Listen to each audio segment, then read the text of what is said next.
Andam na ang mga contingents para sa free interpretation ug sinulog-based categories karong Domingo, ilabi na ang mga dancers gikan sa Plaridel, Misamis Occidental. We traveled around 18 hours from Plaridel kay na may barko gikan sa Plaridel going to Cebu. Pero moagi pa ka og Siquijor and Bohol. Ang among yung presentation is more on our tribal tribu Subanen. Ang iyang among gipakita ang dance move sa tribal Cebuano, Subanen niya ang among pong mga rituals. So in combination po sa Santo Niño nga mga dance. Focus ta sa Subanen tribe, tribu Subanen sa Plaridel, Misamis Occidental.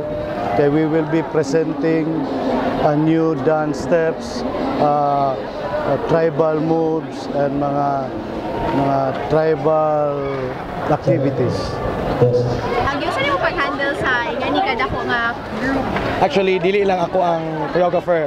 I'm with Edward Secretaria, then the dance masters, Gino Lania, si Miss Ola o si Resty Almosera.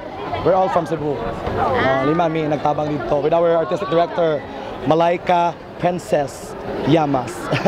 From the Blacking na mga naitabo, our concept is all about the tradition of Subanin. Their belief to nature. Through their good harvest, they give thanks, and of course, para ma-continue ang good devote nila sa nature, they give thanks to Señor Santo Niño. Kapin sa 30 ka mga contingents ang gikatakdang mosalmot sa kompetisyon. Busa mga higala at ang ininyo sila.